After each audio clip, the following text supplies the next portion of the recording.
What's going on, everyone? Welcome back to the channel. It's your boy Dead on Dave, and you are here for your Luke Cage Season 1 review. That's right, Luke Cage has come to Netflix. What an amazing damn statement that is in and of itself. The fact sitting here as a comic book fan, getting to say those words is unbelievably exciting, because Luke Cage, while, you know, people are excited because this is another cog in the inevitable machine that will become the Defenders, and we're going to get that television show, which is exciting. And nobody ever thought these things were going to happen. Even back in 2000 and stuff, when the first X-Men movie and all of those comic book movies were kind of redefining comic book in the medium of television and movies and such. I don't think anybody thought it was going to get taken to this level. I don't think anybody thought that we were going to get friggin' Ant-Man movies and Guardians of the Galaxies, and now Luke Cage. I mean, Luke Cage is, it's about as pulpy as comic books get, especially in the Marvel universe. You want to talk about pulp writing and very gritty and everything. Luke Cage is the antithesis of that. So it's pretty cool to see this come to life on Netflix, and it's done brilliantly. Of course, Luke Cage got his origins, you know, the beginnings on Jessica Jones, another fantastic Netflix Marvel series, which I highly recommend you going and check that out. And there are a lot of ties to the Daredevil television show as well. Shared characters, settings, plot points, you know, points of interest, Easter eggs, if you want to call them. There's a lot of callbacks to the Daredevil television show as well, which is still going on, and at some point going to bring out its third season. There's a lot to talk about. There's a lot to get to, because there's so much going on in Luke Cage. I watched all 13 episodes in less than 2 days. I watched 8 episodes one day and 5 the other. Yes, I have no life. And that's really the way you got to watch it. You want to get this inside of you. That sounds really dirty when you're talking about Luke Cage and considering that he has sex with literally like everybody. Not literally, I used the word. Oh, damn it, I did the YouTube thing. Oh, I did the YouTube literally. Oh, no. Oh, credibility gone. Anyway,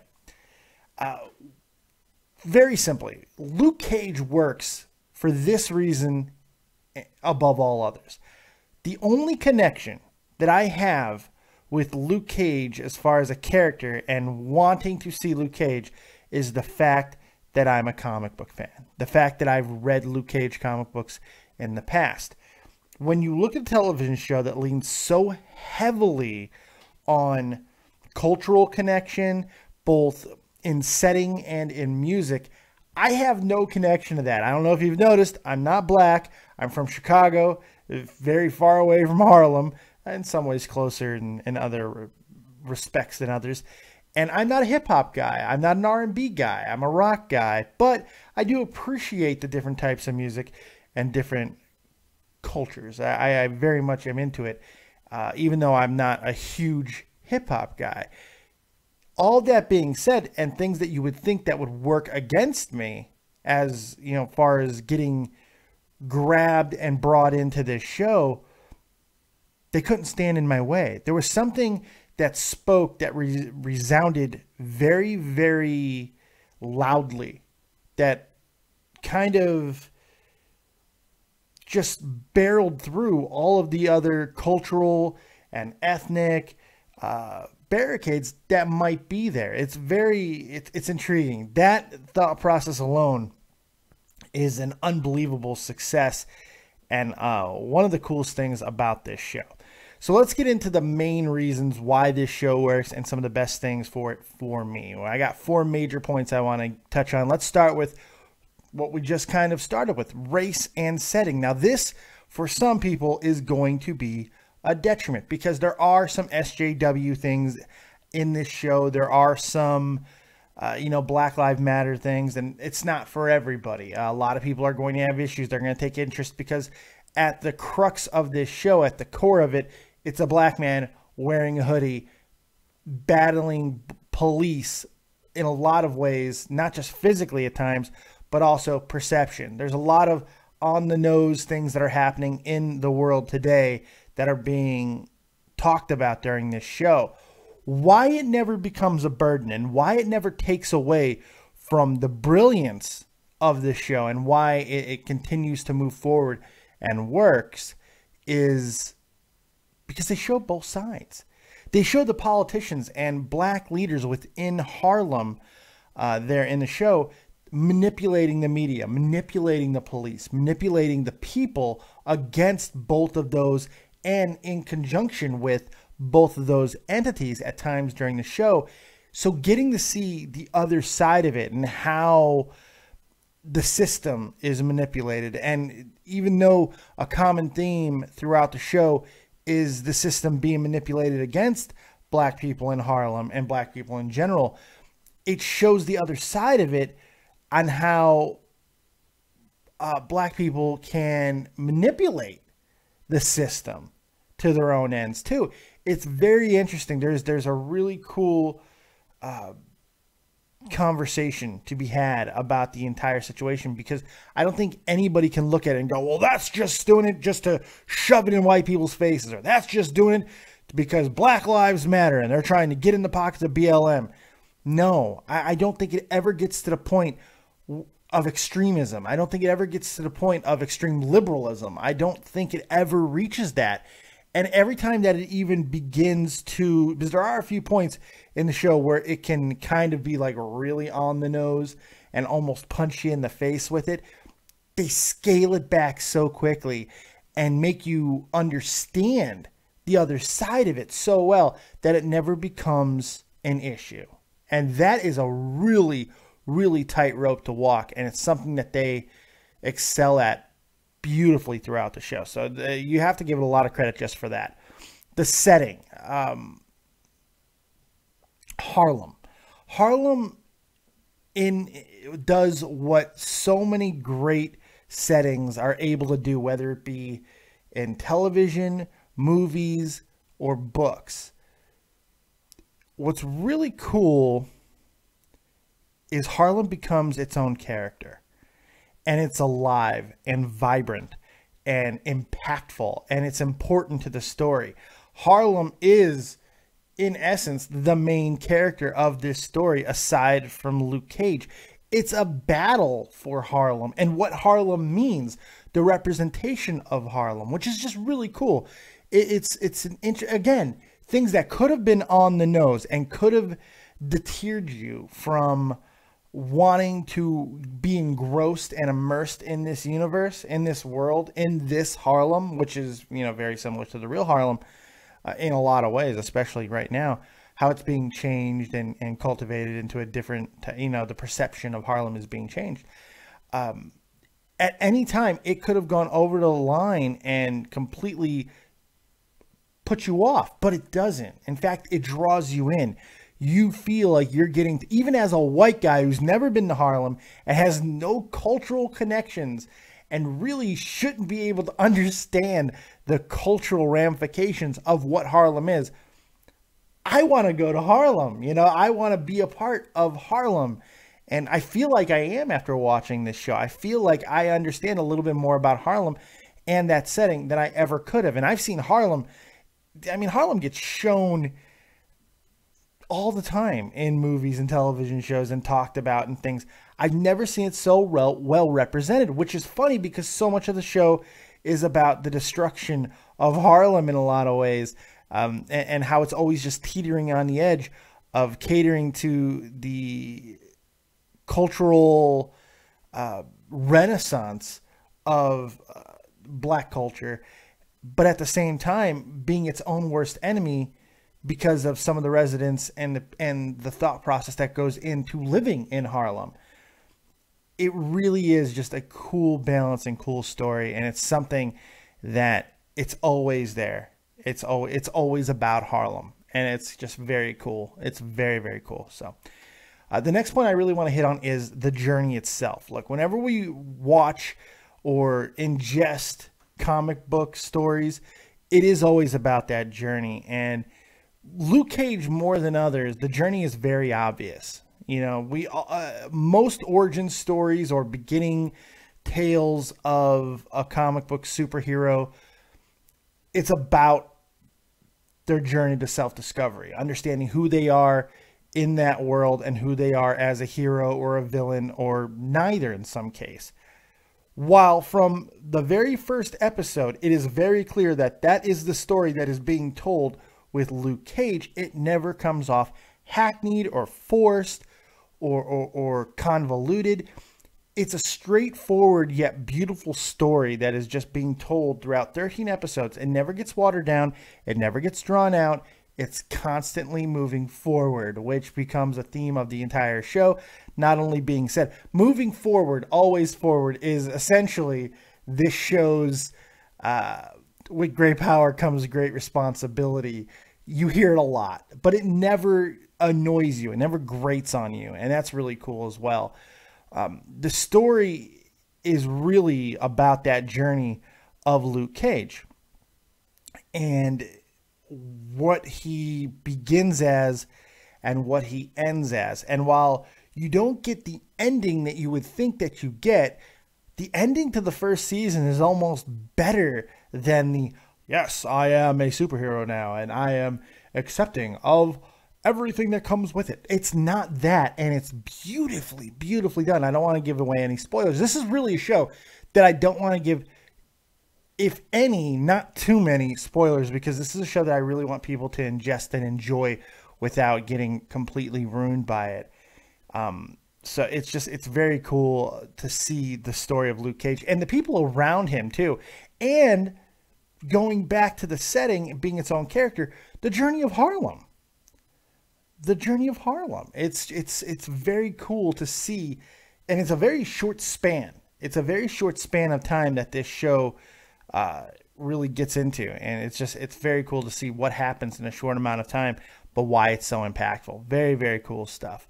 And they don't shy away from the fact that this is a universe, this is a world that is altered because of the events from the Avengers and everything. They embrace that. There's little subtle things throughout the show that talk about it, from a kid who's trying to sell 4K quality video of the incident, as they call it in the Marvel Netflix shows. It's just very cool, man. It really is. The next point that I want to make, and probably the biggest point, and even though I'm not going to close with it because that's just kind of what I do, the soundtrack. I've talked about a few times throughout this review about how culturally that this show should not appeal to me. I am white as milquetoast, you know. I am super white. I'm a rock and roll guy, but yet the music is probably not just some of the best soundtrack and scoring that you'll hear in a television show. It might be the best soundtrack, or at least most appropriate and perfectly cultivated soundtrack that you'll ever hear in this medium period. I'm talking TV shows, movies, whatever. It's perfectly done. I mean, the music is just, it's always there, and it's fantastic. There's a lot of Wu-Tang, and one of the biggest action sequences of the entire show is set to bring the ruckus, and it's amazing. Every episode has the title of a Gangstar song, which is really, really cool. They go everywhere. They go everywhere as far as music in this. It's crazy, the different artists that they bring in, from John Lee Hooker to Nina Simone to Wu-Tang. Method Man has a really, really cool moment in and of itself, being part of Wu-Tang, but he has his own moment where he actually does a freestyle rap at one point on a radio show. It's so cool. It's just so neat and so well done. We get Shimmy Shimmy Ya. It's so badass from Old Dirty Bastard. There's a lot of Wu-Tang, and it feels like Wu-Tang had a lot to do with this, which if you know about Wu-Tang, you know that they're very big comic book guys. So you can feel the influence. It's ingrained, and it's just so well done. Oh, it's beautifully done, and it's so much fun. And the music takes you on a journey. The music constantly keeps you engrossed, and it never feels too hip hoppy. It never feels too rap-ish. There's such a good balance in the world with the music. It's so well done. From live performances that we see at the predominant nightclub, Harlem Paradise, which you're gonna get to know and love very, very. Even though that Harlem Paradise, the club, is almost a villain, and it's taking a setting, taking a place, and making it a character, and Harlem Paradise becomes that. You're gonna love Harlem Paradise and what it represents, and the musical performances that happen there are amazing. It really is just a cool show, and so many things are done well. The final thing I want to talk about is the acting. The acting is what sets this show apart. I mean, damn. Mike Coulter, he is Luke Cage, and he is Luke Cage. Simone Missick plays Misty Knight, the big detective of the show. She's brilliant. She can get a little annoying at times because that's just the stupid cop thing, you know, like, why can't she see, as brilliant as she is, why can't she see more than she sees? But still, she does a fantastic job, and you want to have drinks with her. You know, she seems like that type of person. It's just awesome. Dio Razia, I want to talk about him for a moment. He plays a character called Shades, maybe my favorite character in the entire show, because he's very complicated, but evil. There's no question about the fact that this guy is evil, and he's a ne'er-do-well, and he wants to do bad, but you like him. There's no doubt in your mind how much you like the guy. Amazing. And I could talk about so many different people in this show. There are so many just that kill it. Eric LeRae Harvey does an amazing job as one of the major bad guys in the show. Just everybody kills it. But there's one person I want to talk about in particular. That's Rosario Dawson. Still fine, still acting, and still magnificent. Now, she's been in Jessica Jones. She's been in, obviously, Daredevil. But her role in Luke Cage, and she ultimately becomes one of the most important players in the entire show. What she does in the show is unreal, man. She's so good. She's so witty. She's so fine. God, I want Rosario Dawson to be my girlfriend. I'm married, but still, I love Rosario Dawson. She's fantastic. She's a badass, man. Her journey is really cool. Like figuring out who she should be. She keeps on finding herself in these situations with these superpowered people, and she likes it. It becomes an addiction. It becomes a drug. And then Luke Cage really becomes the embodiment of that, and it's amazing. She does such a great job. You can't say enough about Rosario Dawson. For those who thought that Rosario Dawson was retired, she's not. She's just owning the Marvel Universe right now. So, obviously for me, you guys know that what's coming as far as verdict of this show goes. Not only is this show good, not only is this show great, not only is this show a 9.5, maybe 9.75 out of 10, Luke Cage is the best Marvel-produced property, period. From beginning to end, 13 hours, and it is quite literally 13 hours of content. Maybe a little bit more, because every episode goes like past an hour or right up to it. You're getting right around 13 hours of content. It doesn't stop for a moment. It doesn't drag. It's amazingly well done. It may not be for everybody, and I understand that because of a lot of the reasons that I've talked about in this show. For some people, for political reasons, for others, for ethnic reasons, for others, cultural reasons. There are going to be people who are not going to resonate with the show, but if it connects to me, if I connect to it, and I am, trust me, if you watch my channel, I do wrestling, okay?